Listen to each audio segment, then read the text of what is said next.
Hey guys, this is Odd1 Gaming. This is going to be another Raid Shadow Legends video. In today's video, I'm going to show you something that it's amazing. Like, this thing completely blew my mind, and it's a team that I have found. I did not come up with it myself. I found it on the extractor, but it is a team that beats the Phantom Shogun's Grove on stage 25 that uses only rares.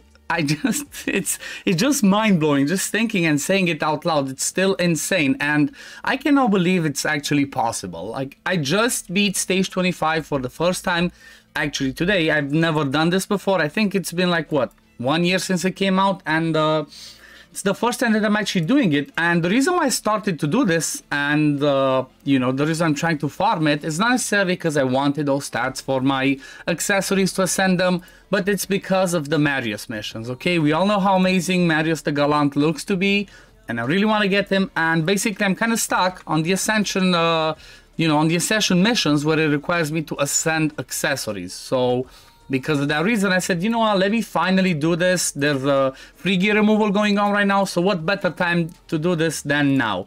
So again, I want to emphasize that this team that I'm going to show you, look at this: Gnarhorn, Double Cold Heart, Reliquary Tendon, and Paragon. Okay, I have not done hundreds of runs. I've run it like 5, 6, I think, or like 10 times, and it has not failed. It only failed once, but I'm going to show you, and I'm going to explain the time that it failed. I'm gonna tell you what I think happened, judging from what I've seen. So again, this team I've seen on the extractor. Okay, I was talking with my clanmates. Shout out to Neutron and Ra. They're trying to help me out last night to find a team. I had what's it called? I had tried the ones with Gnut, because that's what I did up until like 25. Most of the stages just went with double Gnut and blasted the boss, basically with Chimera Resend and whatnot. But then I got here and they were telling me, okay, try the ones with Gnut. Then there's some Emic variations. There's, you know, there's tons of ways that you can do it. However, I was trying to do something that did not require me to use my Chimera, because I only have one, and he's built for Fire Knight Heart and for Hydra. Then I have 2 Gnuts that I'm using specifically for Fire Knight, and I did not want to lower their speeds for that. Emic is in my Iron Twins team, so I was basically trying to be lazy, okay? I was trying to look at the easiest way to do it, and basically Neutron, as I mentioned, one of my clanmates, said, have you seen the Paragon one? And I said, okay, what Paragon one? I just went on the extractor. Let me just show you, actually, just so you know how to do it. So normally you would go on hellhades.com, you know, open up the extractor, upload your data, and you'd come over here to Team Optimizer, okay? Then you select, like, for example, I did Phantom Shogun's Grove, stage 25, and then you click Find Team. And it's going to show you the teams that you can build based on what you have on your account. You can play with the success rate. I should just go and put like 95 success rate and have at least 10 runs being done. Apply filter, and then it shows me, okay, this. So what I did, I selected over here, team must include, and I said, okay, let's see what's the one with the Paragon. I put Paragon, I applied, and then it gave me these teams, okay? Gnarhorn, Paragon, Drexar, Ninja, Mestrala, Cold Heart, Gnarhorn, Paragon, Reliquary Tender, and Ninja. And I saw that this one had 1.5k, you know, battles and 99.79% success rate. I'm pretty happy with that, okay? Then I click variations, and I wanted to see these speeds, and what I did is I basically copied these speeds. Let me see which one, because I actually had a slower Reliquary Tender, or did I misread the speeds? Let me double check. I think I actually had one with the slower one. Oh no, I had the one with 284. So I'm gonna show you the builds and speeds, but that's what I did. I just came over here, I checked this one out, and then I just put a team, and it worked. Obviously I'm gonna be using Ninja for my team later, but for this showcase I actually wanted to make the team. I tested the team to see if it works with Double Cold Heart, and it did, and you know, it's just amazing. So let's just run it. Let's just run it and see how it goes. So basically what happens in this boss is, at the beginning, the first hit, he always targets the person that has the highest crit damage, which in this case is going to be Gnarhorn. The reason why Gnarhorn is so good for this boss specifically is because he's the one that gets the enfeeble debuff, which means he's gonna weak hit. If you weak hit against this boss, what happens? He keeps gaining stacks, and then, you know, he keeps becoming immune to max HP, to poisons, to whatever. It becomes complicated. But the thing that Gnarhorn does, and I think he's the only one in the game that has this, he cannot weak hit or crit hit or nothing. He will always have normal hits on his A1. So the fact that he has the enfeeble on him does not matter. He just straight up ignores it. He just goes ahead and hits the boss. As you can see, normal hit, the stacks don't go up.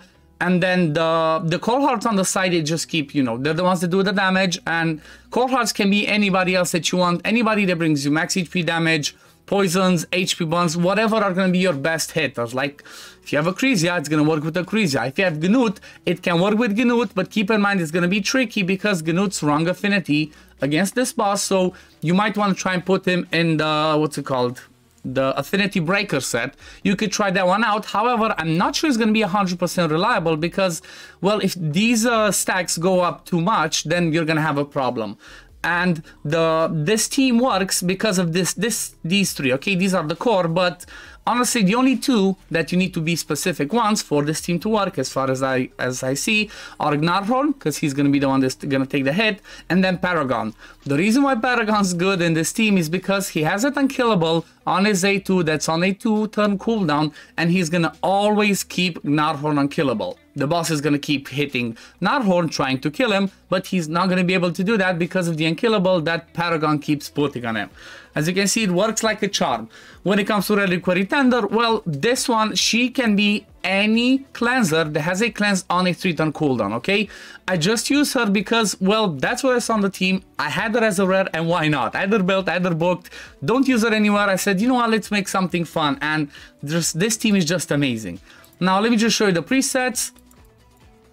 So Gnarhorn, turn off his A2 and turn off his A3. You only want him to do the A1. The reason for that is, especially if you have an Awakening, you know, I have a 2-star, that helps. As long as you have Awakening on your people, you're just going to keep that tick of the boss down, because that's, you know, that's the way that this boss works.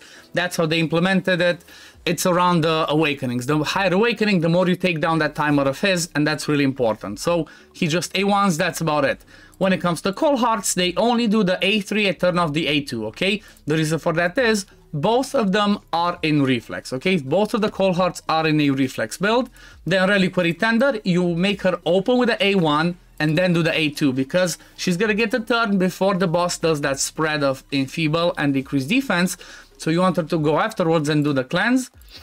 Then when it comes to Paragon, he just straight up, you make him prioritize the A2, okay?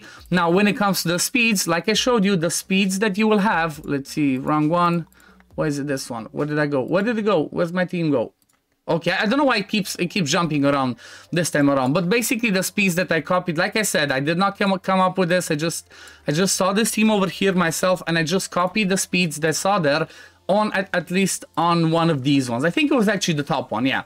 So Reliquary Tender 284, Cold Heart 252, Ninja, which was second, Cold Heart 245, 179 Gnarhorn, 175 Paragon. And that's roughly what I have. The only difference is I have one less speed on my Cold Heart.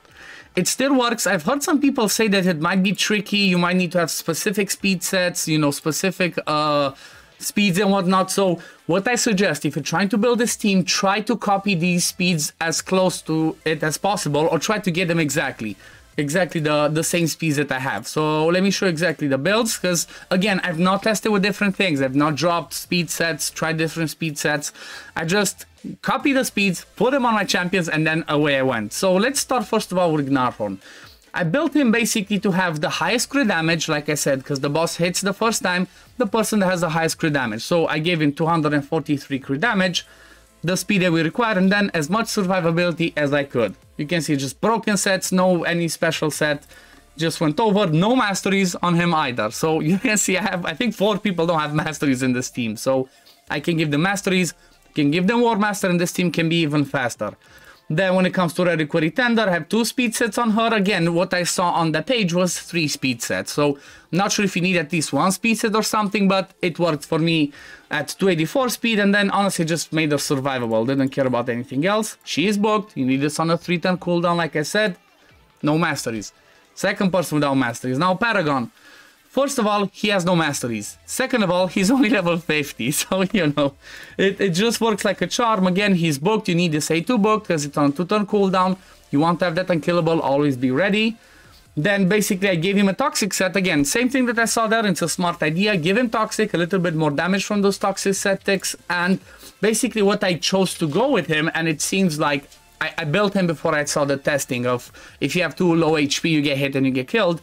I basically built him at the speed that I needed and toxic, and then I made him survivable. So what you need to keep in mind, try to give them over 35 to 40,000 HP, all of your team, except like Gnarhorn, just Gnarhorn build him tanky. Because what I noticed happened one time on the runs is Gnarhorn, the first hit that Gnarhorn took wasn't that big, so he still had a big chunk of HP, and then the boss switched targeting to my second Coldheart, which she had like 30,000 HP only, and obviously the team wiped. So I think what happens is, the first one, like I said, it always targets the person with the highest crit damage, but after that, the boss is gonna hit whoever has the lowest HP and he thinks he can kill. So, because Gnarhorn looks like a juicy hit, you know, like somebody he can instantly kill after he took the first hit, he's gonna keep targeting that one, but he won't die because of the unkillable. However, again, if somebody else has lower HP, he might hit them. So make sure you have like 35, 40k HP, just to be on the safe side. But yeah, again, no masteries on this one, no masteries over here, no masteries over here, so 3 people with no masteries. The fourth one, because this is like my third Coldheart, I have 4 Coldhearts built, okay? Don't judge me. But the way that I build the Coldhearts, like I said, reflex, 245 speed, 70% crit rate, that's all you care. Then 239 crit damage. Keep in mind, don't give your Coldhearts more crit damage than Gnarhorn, or make, you know, if you give them a lot more, make sure Gnarhorn is always over. That's extremely important. I know I said it maybe like 10 times, but that's the way that the boss mechanic works, and you need to keep that in mind. Obviously, I have a book. This is really important, and I just basically gave everybody Phantom Touch for a little bit of extra damage, so I can kill the boss faster. Then my main Coldheart again in a reflex. This one actually built with a bit more accuracy. The second one, let me show you because I forgot to mention it. This one doesn't have any accuracy. You don't need accuracy for this boss fight, okay? You don't really cannot control it. So if you have several Coldhearts built and it's maybe tough for you to get them accuracy and whatnot in reflex, just ignore the accuracy. Just give them the speed, the crit rate, and the crit damage that you need, and you're good to go. And again, don't forget the HP. So the faster one I built with some accuracy because this is the one that maybe I want to use for the Dark Fae and some other areas where I do require some accuracy to do the Terminator control. And then this one has masteries, flawless execution, but honestly, I would reset it and get Giant Flare because you're going to be doing lots of A1s, then A3, lots of A1s and A3. So that's kind of the way that this one works. But this is going to be it, I guess. You know what? Let me just run it once so I can show you how it works with the Ninja in the team instead of my second Coldheart, because this is going to be the team that I'm going to use. And you're gonna see it's gonna be a thing of beauty. You saw that the fastest time I had was 57 seconds. Well, it was this team with Ninja. And it's pretty fun because the way that I built my Ninja is I have him actually with resist, with high accuracy to land his HP burns.